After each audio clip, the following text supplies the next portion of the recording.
มีรอยผ้ามันลอยอยู่นั่นบ่ดิโนสลิงโนสลิงลอยผ้าอันนี้ก็น้ำซุปมันน้ำซุปเข้มข้นเอาลาดแล้วว่าน้ำซุปเอลิกอะไรเอลิโก้ตัดแต่เป็นมากครับ ตัด ได้มีตัดมาให้พร้อมลอยผ้ามากินมีลอยผ้าเกี๊ยวโมลามาลาได้มีลอยผ้ากินมีลอยผ้าได้หมดอันมีลอยผ้าเดี๋ยวมุนให้เบิ่งนี่ลอยผ้า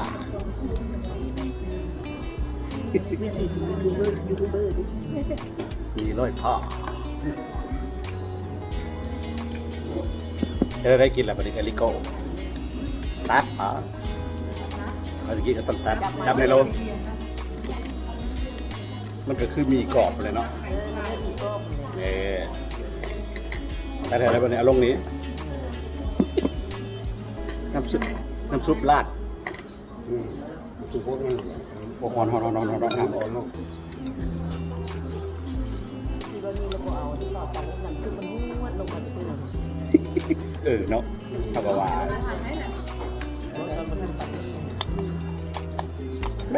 ครับเรียมือเรียตีนแต่บางทีมึงดูรอยผ่างาบเขาให้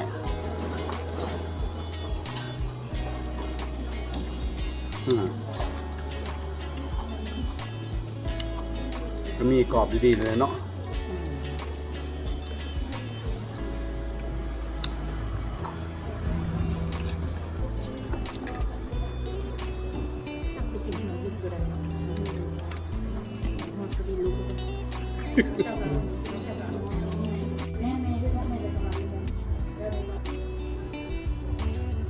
พอนเขตเพราะเจ้าของห้างแล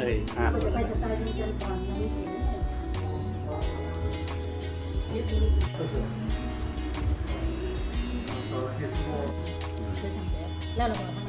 น้ำเกี๊ยวนะท่านได้กับมัน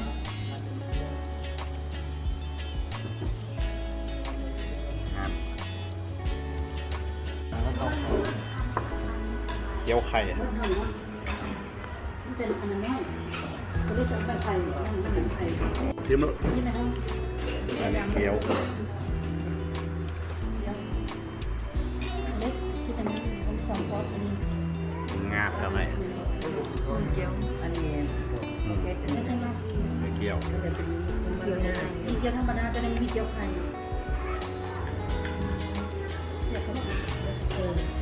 งาบทำไมไม่ทอดเบิ้งเมนูก่อนมาเนี่ยเป็นแซ่บอยู่ได้ต้องเห็นหวานกันสวนเสมาแล้วสวนเสสัตว์เดียวกันกับคำว่าเขาเรียกกระต่ายเสียสวน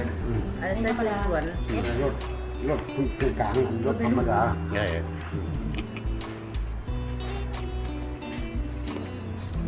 ใช่เป็นตรึ้แซ่บนะ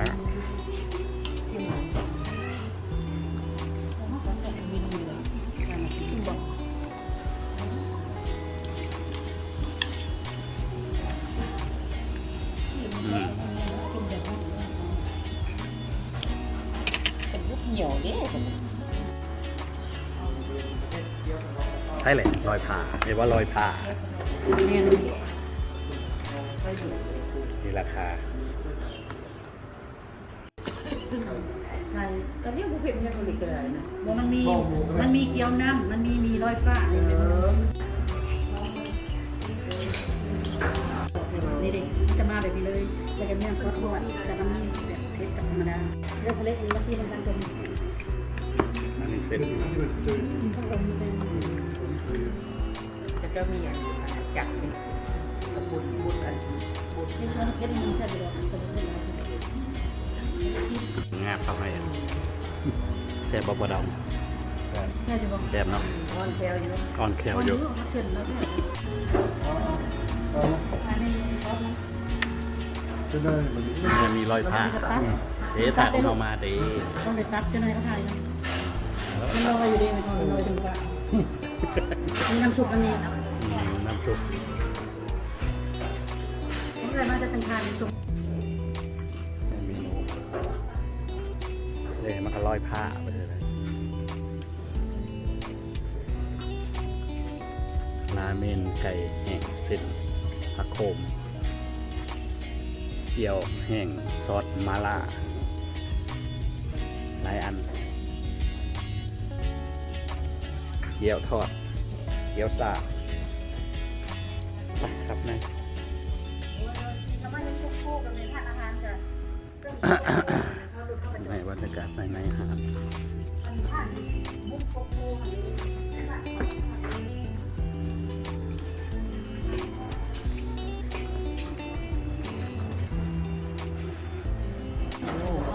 อิ่มไว้เลย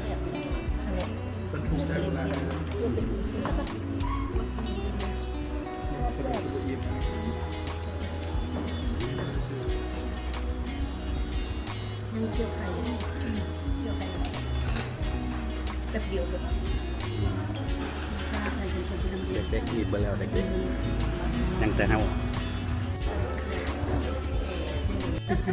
เขาพันตัว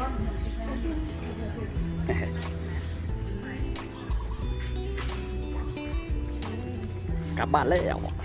จะเธอต้องอยู่กลับบ้านแล้ว